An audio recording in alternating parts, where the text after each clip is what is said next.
And this is Bomber, very handsome blue and gold macaw. And hey, it's Sarah again. It's me again. Hello. Yes, from boomer to bomber. So let's not get confused. Completely different bird.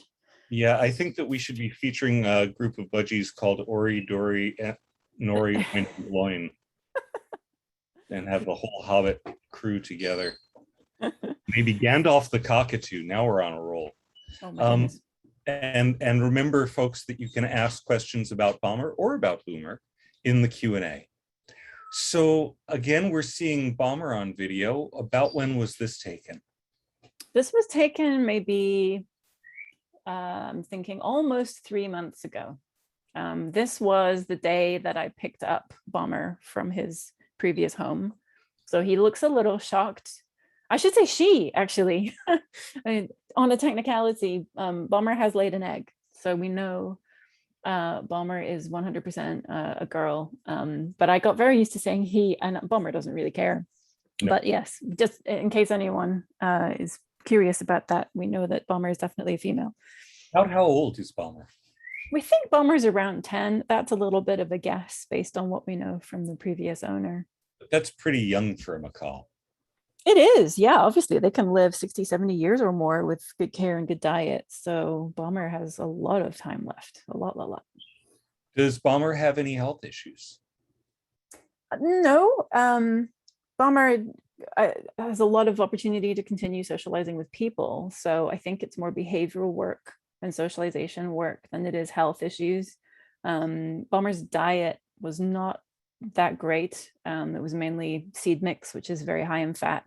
Unfortunately, we see a lot of birds that come in having mainly been fed seeds, so that's not uncommon. But there was also some fresh fruit being offered, which is good for the hydration, and there's some nutritional content in there.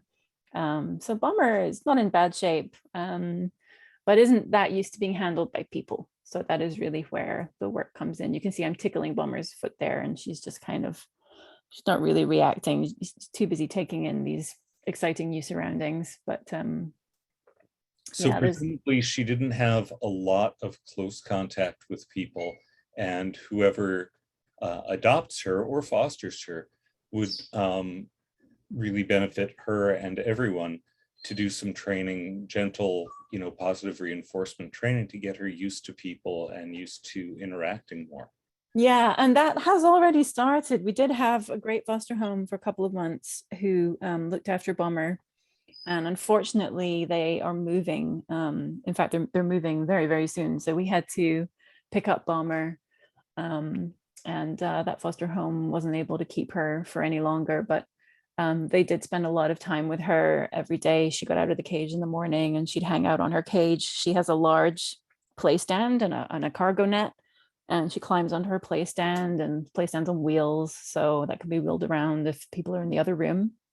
And she is very chill, doesn't really climb down on the floor, doesn't like to be on the floor, just wants to be on her play stand, just hanging out, low drama, just being comfortable and enjoying having ambient company. She hasn't really she's still learning a lot about interacting with humans, so she's not comfortable stepping up onto arms or hands or shoulders or anything like that. That's going to be a process, so just over time work with her. And similarly, you have to use food to motivate her to go back inside her cage and into carriers, but she has made progress. She's a lot calmer about people. She will step up if she's in a carrier and she wants to get out of the carrier onto a play stand or into her cage, then she will let you pick her up. So she'll be able to get there. She's just not all the way there yet. Yeah, she's making progress. Do you know if she steps up onto a perch? She does not.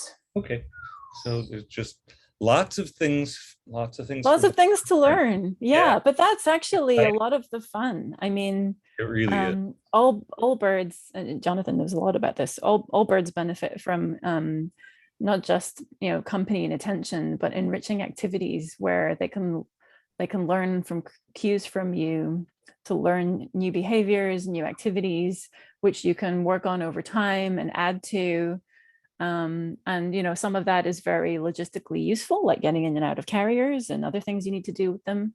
And then some of it is just for their own enrichment, teaching them about new types of foraging toys, and other activities that keep them busy and happy and mentally stimulated. Yep, absolutely. So Bomber came in on not very good diet. How is she doing moving over to a healthier pellet-based diet? Is she transitioned on that? She will eat some pellets. I think it's still a mix of some pellets and some seed mix. So it's a work in progress, and it's better than it was. Her foster home had a huge bag of walnuts in the shell. So her favorite treat is now a walnut in the shell. She's got high standards. But she has a nutcracker on her face. So oh yeah, that part's easy. So she's happy to help with that part. But she's making a lot of progress in all respects. She's also a really quiet bird. She doesn't make a lot of noise at all, which is usually macaws do a lot of yelling in the morning and in the evening. And she is definitely on the quieter side. So as macaws go, she's on the quieter side. That's not a bad thing, because macaws can be on the louder part of the scale. Does she whistle or sing or vocalize? She makes little noises, like little croaks and like very sort of soft vocalizations sometimes. But they're sort of human speech volume, nothing deafening. Right. And that can be in response to what she sees out the window or people coming in talking to her. She had learned, the neighbors had animals next door and next to her former foster home, so she'd vocalize when she saw them coming and going with their pets, but nothing crazy. Some macaws are very, very big guard birds, and they'll yell at full-on jungle calls when they see someone approaching your front door or your window. She's not that loud. She doesn't do that, but she will make little squeaks and noises just throughout the day as you're talking with her. Nice. So what do you think would make for a good adopter for Bomber? It sounds like, someone who's willing to put in the time and effort and patience to help her socialize and learn basic human interaction skills and give her an enriching environment. Yes, I think somebody with time and the willingness to work with her. The last foster home had no prior macaw experience. They were just someone who was home all day and willing to work with us, really receptive to all of the feedback and advice, and they did great with her. They were very reluctant to have to give her up.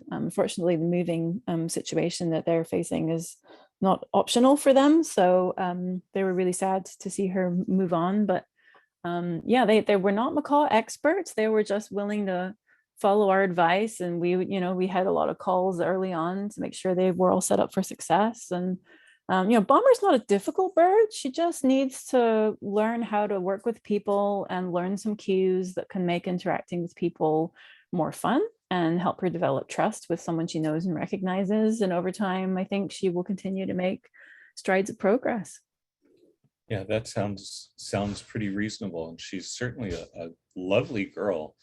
And seeing this, if this is, being in a new cage and a new environment is really stressful for a bird, and she's dealing with it. She's certainly scoping everything out, but she is not, so to speak, climbing the walls. Yeah, she's beautiful, and she's taken a lot in her stride. When we moved her from the foster home, we had to move her cage as well, obviously. And so when we took her, her cage still had to be assembled, so we took her out of the carrier and just put her on her play stand, and she just kind of perched there and looked around and was just keeping an eye on everyone and supervising whilst we got a new cage set up for her.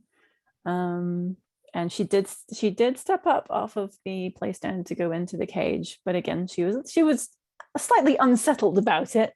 But she wanted to get into a cage and next to her food bowl, so she was willing to do it just for that awesome moment. Awesome. So in our last couple of minutes, what else would you like to share with potential adopters about Bomber?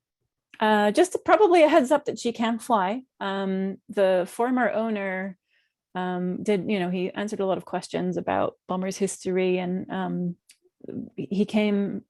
Bomber came into his life when she flew out of her last home and landed in a tree, and they couldn't get her to come down. And that person helped with retrieving Bomber out of the tree, at which point they said, if you would like this bird, you can have it. And that was how Bomber found her last home before Mickaboo. So just, be careful that, they may not fly very often, but they spook easily. And so if you're casually going outside with them, that's exactly how those kinds of incidents happen. Yeah. So yeah, Bomber has flown in the past, and I'm sure she could fly again, even though I'm sure she prefers not to. She's more comfortable next to her food bowl, as our old Macaw is living in the lap of luxury. But yeah, that was part of her history. So I think it's worth mentioning, so that people don't get casual about just walking around outside with birds on their shoulder. Absolutely. That's a hugely important point. It's dangerous in so many ways, even for birds who aren't flighted. We have to move on. Thank you, Sarah,